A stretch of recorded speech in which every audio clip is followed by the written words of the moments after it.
configurable.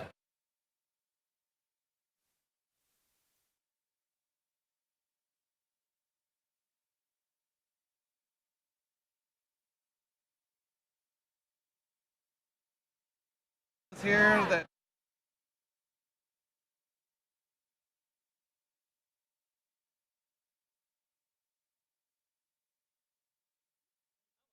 first game in 1884. That's amazing. It was an unlicensed licensed game around the world by Jules Verne, published by our founder Otto Myers, and we also made puzzles. Sound difficulty. Sorry about that. Oh. Oh, it's on now. Oh, it is? Okay, so it is. It's actually running. So you guys are great. Cool. Yay. Yeah. And we're back. And we're back. So we're talking about Jules Verne Around the World. Yes, that was our first game, published in 1884, an unlicensed licensed game. Unlicensed licensed game. Interesting. And since then, obviously, we do puzzles. Our German branch has a books category. The brands underneath the the Ravensburger umbrella include Think Fun and Brio and Wonderford. So we do a lot. Yeah. We do a lot. We've sold over 6 billion puzzles to date. Of course, we also make great games, which is why we're here. Yeah. The quick sidebar on the puzzles. My husband and I have a holiday tradition of making a puzzle, 2,000 piece, because that's the most pieces that will fit on our small table that we have. Okay. And of course, it's always a Ravensburger puzzle, because those are the good ones, you know. It's got the good balance, not too much like of one color. Should send you one of our 40,000 piece puzzles. Where would I want to make and one. Also a place to put it. Yes. And a bigger house. Deliver it to a semi-truck. Yeah. I mean, all right. Jumping in, you know, while we're talking about villainous at the table, we actually have a villainous line of puzzles coming out. So they will be 1,000 pieces, so maybe just put 2,000 piece puzzles together. Yeah. I mean, 1,000, like I wouldn't call us quite puzzlers, but like the 1,000 pieces that you can do in like maybe an afternoon, whereas the 2,000 is like work over the holidays, over the course of a couple of days. So you want to jump in and tell us a little bit about Jaws here? Sure. Jaws is the second in our immersive movie series of games. The first was Jurassic Park that came out last year. This is Jaws. And Jaws is an asymmetrical 2-act board game. 2 acts? 2 acts. So in the first act, you have the shark and the crew kind of, they're not facing off yet, they're just kind of dancing around each other. Yeah, I like that. The shark is swimming around Amity Island trying to eat as many swimmers as it can while remaining undetected. Yes. While the crew is trying to find the shark and tag it with barrels. And the shark has different ability cards. You don't necessarily know where the shark is. It's a hidden movement. And one player plays as the shark. One player does play as the shark. Yeah. And good luck figuring out who that will be. There. Yeah. I want to be the shark. I like to call it Scotland Yard meets Jurassic Park. Okay. Adventures. So it's basically your hidden movement and yet devouring of the swimmers. And, you know, for us, speaking about the immersive gameplay of really playing that movie, what I love about this is you're creating the dread that you have in that Jaws movie, because the crew knows for each swimmer that shark eats, it's gaining more and more abilities, and they're losing gear that they will have to fight it in that second act, which we'll talk about. So again, it's for you really just being thrown into the game and you feeling that. And once you've played, you realize how important those cards are, and how much it helps the shark. So it's really, you're just like, no, don't eat any more swimmers, please, I beg you. So it's not just a moral thing of I don't want you to eat the swimmers, it's also very mechanical as well. Exactly. Everything that happens in Act 1 will definitely impact what happens in the second act, aboard the Orca. The mechanics in Act 1 are also very thematic. Brody has binoculars that he can look for the shark with. Yeah. Hooper has the fish finder. Of course, Quint is doing the shooting of the barrels. Yes. Once the shark gets tagged with 2 barrels, or if the shark eats 9 swimmers, you flip over the board, and now you're on the Orca, and it's the crew versus the shark. And the shark wins by either destroying the Orca or eating the crew members, and the crew, of course, wins by defeating the shark. So they're on the boat, and Jaws is attacking the boat and just chomping away. Jaws will attack the boat. The shark will attack the boat. Yeah, that's right. I remember talking about this. The shark is the shark, and Jaws is the movie. Right. Right? Correct. Yes. Yeah. So, spoiler alert, in case you didn't know, I'm sure a lot of us call the shark Jaws, right? Yes. Yeah. But the official name is the shark. Is the shark. Yes. Yes. Bruce, if you know Bruce. the model behind the movie. Yeah. But just the shark. So as the shark is attacking the boat, the crew members can fall into the water and have to face off against the shark in the water. And the boat will, of course, shrink over time. Oh, geez, yeah. The shark is choosing where to resurface, so the crew members have to choose where they're going to target the shark with different weapons. So, of course, Quint has got his machete. Yeah. Cooper has a hammer. So you have the shark is picking the secret movement, and you can't necessarily see where it is. So basically, each turn you'll have 3 resurface cards, and that will tell you the 3 locations on the ship where the shark can appear. Okay. And which is cool. Sometimes it overlaps, so it's a little bit easier for the crew to try and guess where it is. But again, you're left trying to figure out which area you're going to target, because if you don't target the correct place, you don't get to attack the shark. Right. So very much it's free attacks for the shark. But you also have to be careful, because as that boat shrinks, it might be a little bit easier to guess where the shark's coming, but if you're on the section of the boat that's either damaged or destroyed, you get knocked into the water. Yeah. And if you're in the water with the shark or adjacent to it, the shark gets an opportunity to attack. It's never a good place to be. No, Yeah. it's a roll of dice. Yeah. And again, typically within the movement of the boat, it's 10 tiles, and you get, as a crew member, you get to move 2 spaces a turn if you want. But as that boat chunks are taken out, your movement is limited. If you're in the water, you have to use all 2 to get out of the water. So it really limits and makes it difficult as the battle rages. That sounds very tense and scary. Feels like it really captures the feeling. Yeah, of we had the a lot movie. of fun with the details and getting the pacing and all of that right. So if you open up the box, I don't know if your viewers can see here, this is one of the copies that was damaged in transit. The insert is printed with Mayor Vaughn's suit pattern there, the anchor suit pattern. That's amazing. And, Yeah. In the first act, we also have Amity Island events from the movie that impacts the environment and what you can do that. You can also show them just the outside around the box. Oh yeah. Yeah. For the You've got the shark, you've got the buoy, yeah. the Chrissy. swimmer. Yeah. Yeah. So a lot of, when we're making these games, we're really trying to pay a lot of detail to sticking, really transporting you into the game. Yeah.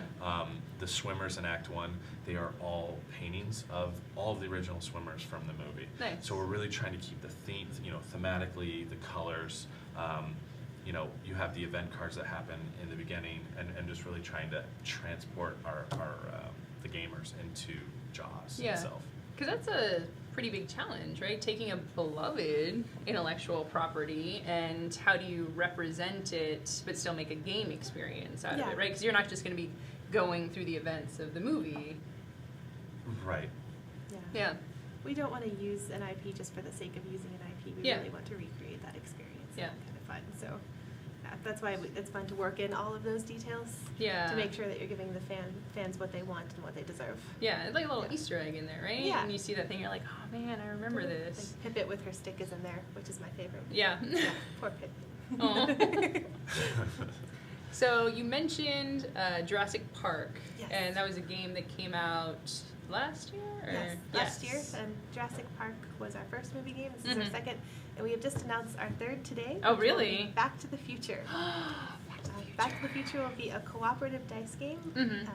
A design team led by Chris Leader, consisting also of Kevin Rogers and Ken Franklin. And in the cooperative dice game, Biff has stolen the DeLorean and taken a joyride through time through all 3 movies. Oh, wow. He's disrupted important events and misplaced items, so you're going through to try to fix all of that to repair the space-time continuum before the paradox tracker reaches game over. Oh, wow. Yeah, so we're working on that now. Should be out next year, roughly around this time. Yeah. And we're really excited about it. Chris is a huge Back to the Future fan, and so all of the details that we like working in, we're excited about that, and he is too. Yeah, and that must help for having designers and design teams. I mean, I love Back to the Future, like it's easy to love, but having someone who really cares about the property.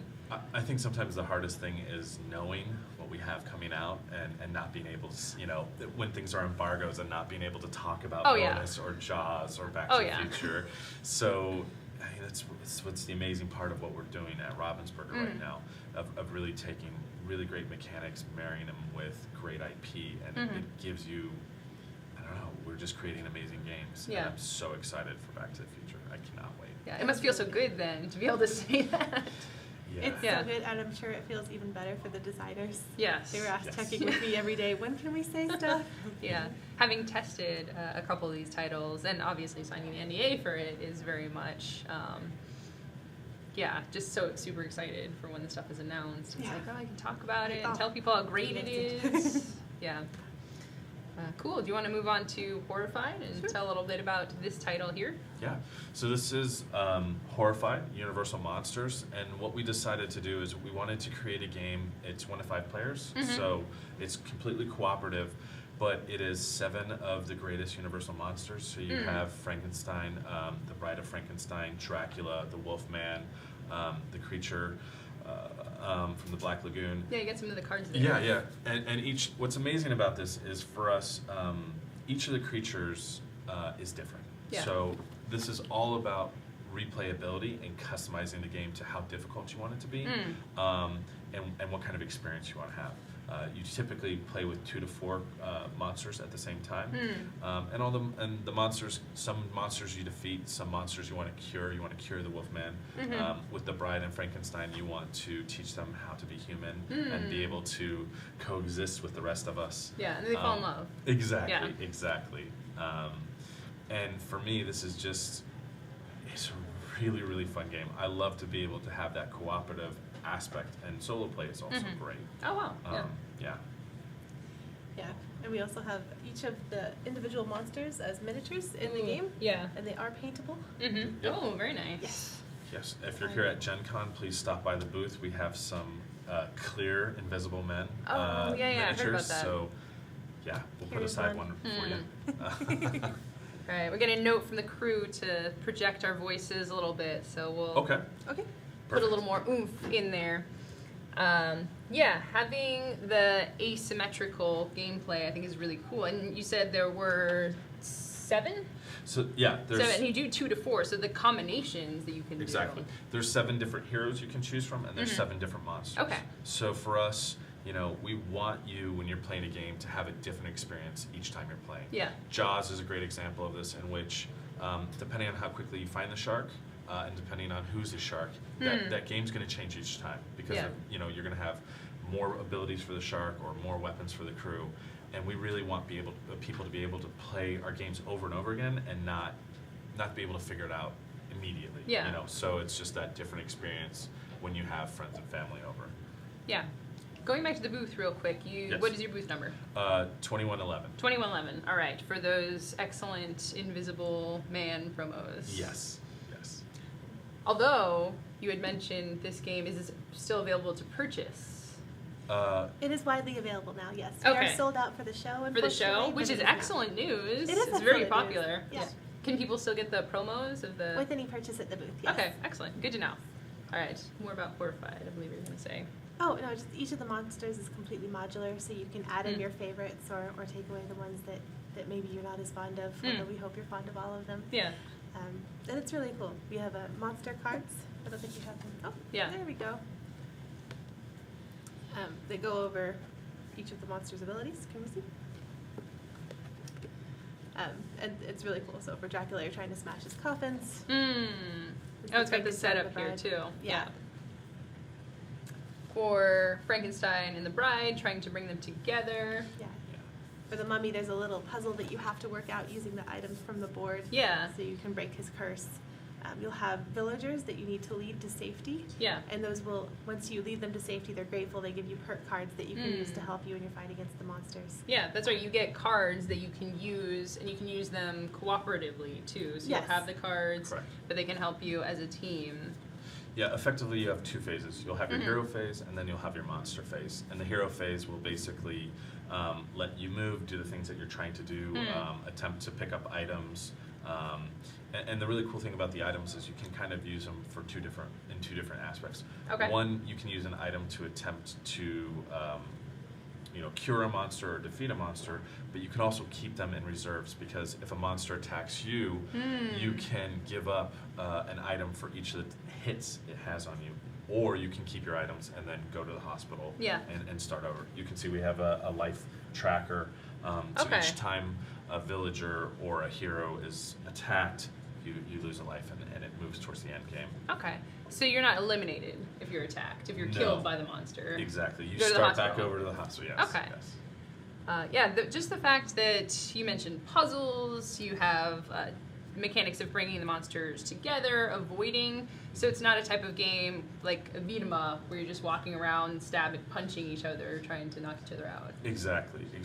You're really trying to solve the mysteries of what's going on, but you're also trying to like run over and get the villagers out of the way of the monsters, so that's not, you're not going to lose the game. Yeah. The other cool thing is that the monsters have their own phase, which basically you'll flip over a card and it will give you a little scenario of what happens, and Yeah. it will tell you which monsters are moving, how far they're moving, and how many dice they're attacking with. Yeah. Which again is just a fantastic way to allow for solo play, but also it changes up how those interactions are each time. Yeah, and you have almost a simple AI for running the Mhm. creatures. Yes. So, and just with it all being on the card, and what's really cool about the cards is no matter which monsters you're playing with, you just use the same deck for it and go through that. So you don't have to like plan out or like roll a bunch of dice or that kind of thing. Right. So it's a very, very elegant way. I will say too, one of my favorite things about this game is the design, the graphic design for the board down here. I feel scared. Just being in this scenario, you have your pools of light and then the darkness around here, and it just has this feeling. I think it captures the campy scaredness. So I don't feel like horror scared. I feel like creepy scared, but still a feeling of hope, I guess. So it's not hopelessness. It's a family-friendly horror. Yeah, yeah. game. Yeah, I think something that's really important to us overall as both a brand and from kind of our Universal like movies line. Yeah. I see it as we want it to go sometimes beyond just the game, right? So we want it to be available to other people, and maybe your mom or your dad aren't big gamers, but maybe they'll play Jaws because they love the movie, or Yeah. maybe they'll do Jurassic Park, and to really be able to bring people in and have it be a game that it's a good strategy game, but at the same time it's approachable. Yeah. But then maybe potentially, maybe you'll go watch the movie together. Maybe you've never seen, your kids have never seen, the Dracula movie. Yeah. And so it kind of becomes something beyond just a game night, and it's just bringing families and friends together. Yeah. And I believe some of the characters are known characters or that appear in some of these movies, or tropes or something. I'll let you speak on this. Yeah. I feel like some of the guards or the police officers were. And Renfield is in there, Yeah, of course, yeah. from Dracula. So some of, Yeah. that's pretty cool. I think specifically all of the villagers are from the original movies. And of course the monsters themselves. Yes. Yeah, and I forget if we mentioned, but the characters do have their own number of actions, potential movements, and their abilities. So even just mixing up the monsters, but also switching up the characters that you play gives a lot of flexibility to the gameplay. 100%. Yeah. And so you said this is widely available, so people Widely can available now. Yeah, Yes. go out and purchase it. It's doing very well on Board Game Geek, I Yes. believe. Yes. #1 on the hotness. #1 on the hotness. Very nice. I've played it. I've really enjoyed it. So definitely check this one out. Let's move on to Villainous now. So this is Perfect. the expansion. One of the expansions. Yes. So we're calling it an expandable because it's Okay. both an expansion and it stands by itself. Villainous is a 2 to 6 player game. Our expansion, Evil Comes Prepared, it comes with 3 characters. We have Scar from The Lion King, Yzma, and Ratigan. And basically, Scar was our most requested villain. That Yeah. was our most requested villain. and Yzma is a huge fan favorite, and I love Ratigan, Yzma. I believe, was the top written in option. one of the most popular ride-in options. So he's Oh. a deep cut villain in some ways, but Yeah. we're really excited about him. Nice. Plus he has a really excellent theme song, so we encourage you to listen to that so you have it stuck in your head Yeah. before you play. Yeah, so we launched Villainous at Gen Con last year, and Okay. on the very back of the instructions it asked, like, which is your favorite villain? And Nice. so we were collecting information to try and, expand Yeah. and bring more of the beloved villains to the table. Yeah, I have to say, because I was looking at the spoiler images, I think if it was for this one, the picture was spoiled on the Disney Villains Instagram, maybe a week or 2 ago, fairly recently. It was just teased on the it was teased on the with the silhouettes. Yes. Mhm. And first of all, I didn't know that there was a Disney Villains Instagram and how popular. There's like hundreds of thousands of people who on Instagram just want the villains, not even the rest of the Disney, but just there's a place in people's hearts for these characters. Very much so. Yeah. I think really the appeal to Villainous was, again, it was taking a game and each villain is completely different. It has its own objective, and we have mechanics that are specifically based to that storyline. So it makes sense. So again, when you're playing Scar, you are playing within the Lion King, and it's true to the story, and there's just a lot of brilliant things that are about that. So basically, Scar, his objective, he wants to defeat Mufasa. And once he defeats Mufasa, he creates a succession pile in which each hero after that he defeats, he's trying to gain 15 points. So Mufasa is 6, and he's building towards it. And Scar's doing that by enlisting the help of all of the different hyenas. And so as there's more and more hyenas on the board, they gain strength. But for example, in Villainous, basically you have 2 decks. You have your Villains deck and your Fate deck. The Villains deck has all of your allies and the things that helped you or will help you achieve your objective. And the Fate deck are all the things that kept you in the original story from, it's the heroes. It's the things that kept you from being able to win. So for this, a great example is Simba. When Simba comes onto the board, he limits the power of all of the hyenas, because a lot of the hyenas, the hungry hyenas, will stack. So for each one that's there, they'll gain extra power, and this limits it down. So it changes the dynamic. Zazu is one of my favorite, because when Zazu comes onto one of the 4 locations, he will add to the strength of all the other heroes, except heroes in his location. And he actually drops their power. So it's like, he wants to help everyone, but he's just so annoying. He's annoying, Exactly. Yeah. Well, so for these Fate cards, you said I had 2 decks. Why would I play heroes? I feel like they hurt me. Exactly. Leading question. No problem. So in Villainous, we're all evil villains. Yeah. And we're trying to achieve our goals. And you'll never have any of your heroes interact with the other villains. But because we're evil villains, I want to keep you and Cassidy from achieving their goals. And I do that by casting Fate. And if I cast Fate on one of you, typically you'll pass me 2 of the cards from the top of your Fate deck. I choose which one that I think will impact you the most, and we'll play it into your board. So if if Cassie's playing Yzma, I can play I think Pachu, and basically on each of the realms you have 4 locations, and in each location typically you have 4 actions that you can do. When a hero is played, it covers 2 of those 4 actions. So it's really limiting what you can do. There are also a bunch of effects that might get rid of allies or items or certain things that happen. So it's kind of a back and forth. But it's a really interesting dynamic, because certain villains actually, Scar actually wants Mufasa to come out of his Fate deck. So you have to be careful in how you interact, because sometimes by casting Fate against him, you're helping him go through his deck as well. So there's some really interesting strategies that you have to take depending on which villains you're playing and which ones you're playing against. Yeah, and that makes the game interactive. So because you're kind of working through your own puzzle, finding certain cards, playing certain abilities, but this way you are playing against other players and putting your fingers in their evil plans and shaking things up. You get to interact without necessarily mixing the storylines. Yeah. Which is really nice. So you stay completely within your own realm. Nice. I have to say too, again, for the design, and I think it's something people are paying more attention to now. I think more historically in board games, design often came second. Graphic design, it's about the gameplay, and I think that's important. But just the looking at these things and how they will appear on your table, on your shelf, if they communicate what the game is about, is really important to me. Because I think some boxes are beautiful, but you open it up, you're like, this wasn't what I was expecting at all. But especially for the minis characters, just what you've done with these, and like this isn't Yzma, it's not like a graphical representation, but everyone saw the silhouette of this on Instagram and they're like, that's Yzma. Yeah.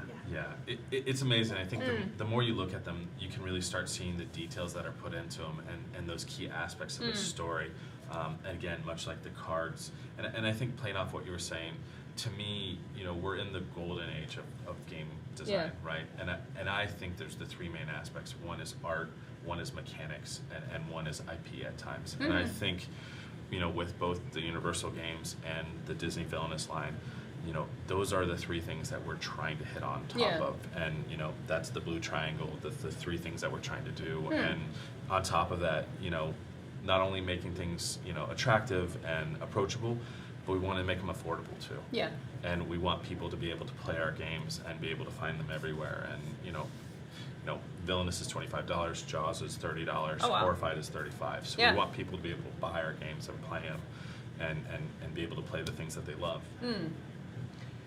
So you had mentioned working with the IPs, and I'm not sure how much you can speak to this question, but for Ravensburger as a company, how long you've been looking at that? Like in a lot of the things that you're working on right now, and how you feel about working with intellectual properties, and how you feel that, I think, elevates the games that you're creating. Do you want to say this? Oh, that's fantastic. We have relationships with several different licensors. Disney and Universal are just two of them. Yeah. And it's great to be able to work with the people that create this IP and own this IP to make sure you're representing it appropriately. And it's a collaborative process because we know games, they know their IP. Yeah. So we come out with great products together. Like sometimes they'll push back, sometimes we'll push back. Always with their approval, of course. Yeah. But it's good. It's good. And for those of you wondering, yes, there is a lever card for Yzma. So it's fun to work with them to find out what's most important to them and their fans and work that into the games. Yeah. So this one, all of these are releases at Gen Con. Like, this is the first time they're officially out there. How has the reception been?